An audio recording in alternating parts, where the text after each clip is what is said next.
Hey you guys, Bryce Drew here. Okay, if you're a local business owner and you're being impacted by COVID-19, you have to watch this video because every single penny counts going in and out. That's called cash flow. And my buddy, Larry Hebert, the king of cash flow, developed a tool that he uses with all his clients to project and make sure that you're in a safe place when it comes to your cash. So watch this video now. Let's go.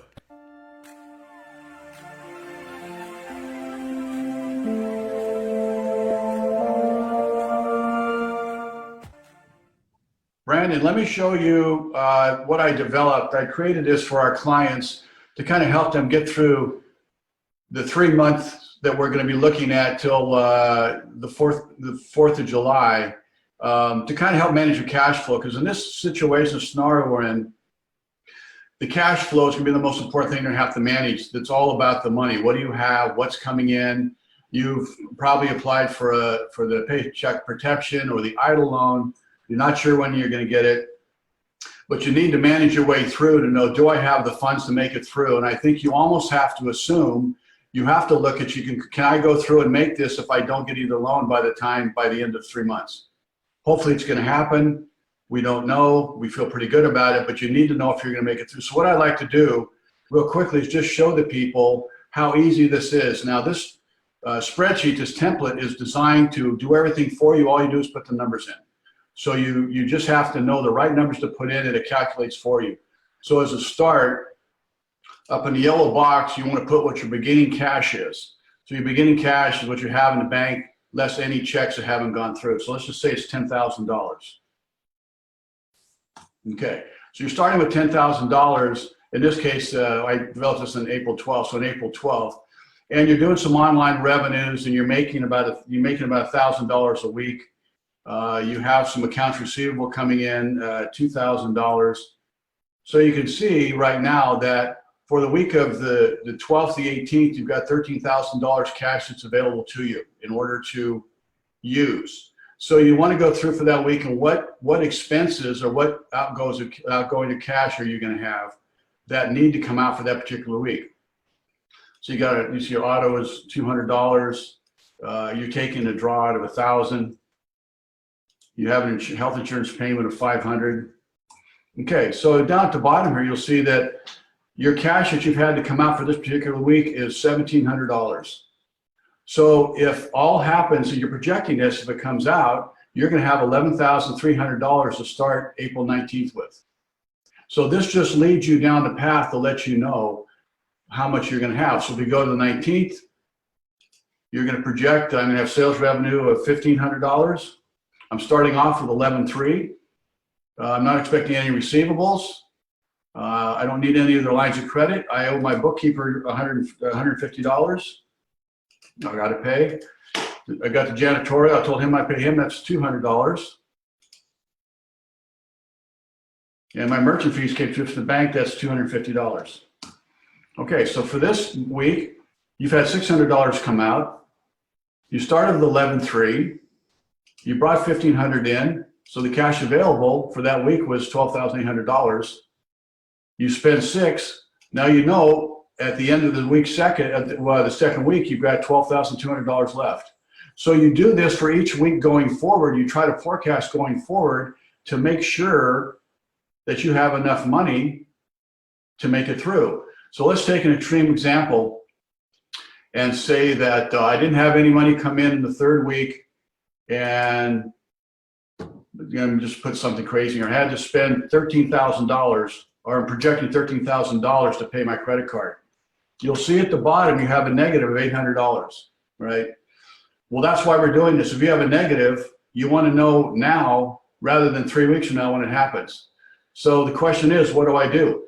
Okay, so there are some things you can do. This has to at least be a 0. It can't be a negative, all right? So there's some things you can do. You can pay less on your credit card. If I pay $12,000, I'm going to have $200 left over. So I just made that adjustment. I'm going to pay him less. But still $13,000. I can go up here and say I can either get a line of credit. I have a line of credit, or I can put personal funds in. So if I put personal funds of $2,000 in, or a line of credit, and now I just increased my cash for that week by $2,000. I now have $14,200. I'm paying out 13. The cash at the end of the week is $1,200. So what you've done is you've seen a problem 3 weeks ahead of time before it happens, and you've been able to come up with a solution for it. And that's what this is all about. I had a client that's already done this, and she had no idea. She was very nervous about making it through the 12 weeks. When she put all the money she had coming in, her receivables, she's doing some online business. She went through and she monitored her expenses. She found out that at the end of July, she was still in positive. So what that told her was, it relieved a lot of stress. I can make it. But what it told her was, everything's under control. I have enough money. Even if I don't get either one of the loans, I have enough money. I haven't had to go into my credit line to put personal funds in. What I have coming in from my receivables and what I have in the bank currently and what I'm selling online, project sell online, will get me through the 12 weeks. So that's exactly what this is designed to do, is to help you forecast the next 12 weeks and then know where you are so you can make adjustments now. And this is designed, should actually be a rolling 12 weeks, or a quarter's 13 weeks, but it should be a rolling 12 or 13 weeks. So when you're done with one, what I want you to do is actually put the actual numbers in, because that will recalculate everything. So if I went and put the actual numbers in here, and let's say I actually had sales of $2,000,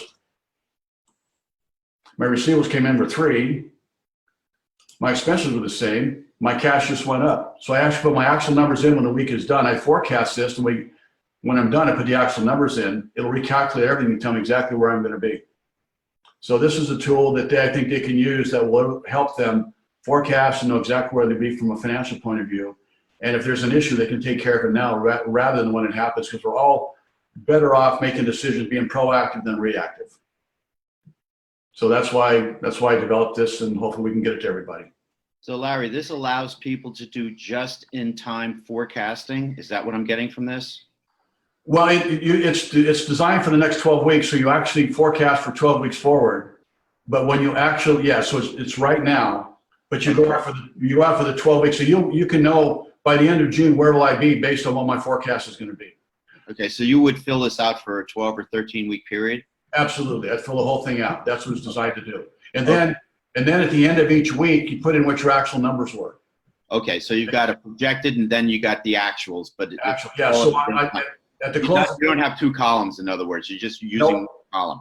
Yeah, others gets too spread out. So so at close of business on 18th, you go in, you put all your actual numbers in. You change. That's the same, because that's an actual number. Your cash is an actual number, but you actually go in and put in what all your numbers are for this, and that'll recalculate everything going forward for you. So if you did better, you'll have more money. If you did worse, you'll have less money. You have to make some decisions going forward. You'll see these numbers in the brown area will change. Sure. So if you see any of those go to a negative, okay, based on what I've taken in this week, based on what I'm forecasting for the rest of the time, I need to make some adjustments because I see a negative May 31st to June 6th. What do I do? Okay. Yeah. Another quick question. Is this something, filling out this sheet with the projected budget, is that something that you work with people on? I do. I encourage all of my businesses to do this. I try to get them doing on an annual basis. Then I have them track it monthly, and I have templates set up for this. This I just made for this 12-week period, and as it keeps going, I'll keep extending it out further for the week after, the week after, the week after, so extend out.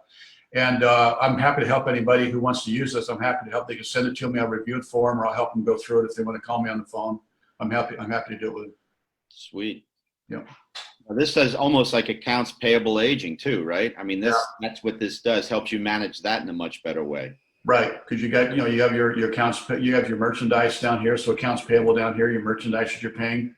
It has all your expenses. Some may apply, some may not apply. I try to put as many in as I could so people would relate to it. So one thing I want to so here in where it says credit cards. So what this is a cash flow. So let's say that you make your phone payment by credit card.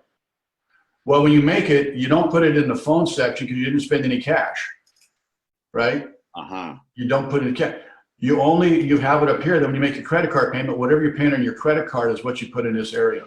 So this is only the cash that's coming out of the bank. So it's not designed to be a P&L where I'm going to put this a forecasted P&L. This is actual cash coming in and going out of the bank. So if you didn't write a check or have it taken out of your account and you're paying by credit card, then you do not enter it in here. You wait until you pay your credit card, and that's where you enter in here. I see. Yeah. Larry, this looks like just a must-have for any business, especially in this time of so much uncertainty, to at least be certain with how much cash that you have, and hopefully have a better understanding of how much cash you will have. Obviously, there's going to be a lot more questions that businesses will have based on their specific situation. If they want to reach out to you, they can always go to our website, santacruzsbdc.org. Sign up for services, completely free. Larry is one of our main advisors here, helping with not just the financial side, but also understanding how this plays into your strategy as well, and helping you get back to a place that you have much better ability to stay in business and grow your business. So Larry and Keith want to say just thank you for your time, and yeah, let's get people subscribed to this. This is a great offering. Happy to do it, Brandon. Thank you very much. Happy to do it, Brandon. Take care. Bye-bye. All right, everyone. Hopefully you got some juicy, good details out of this video with Larry, Keith, as well as Brandon. Fantastic people that have helped hundreds of local businesses. So stay tuned. Many more videos coming your way. Stay tuned. See you soon.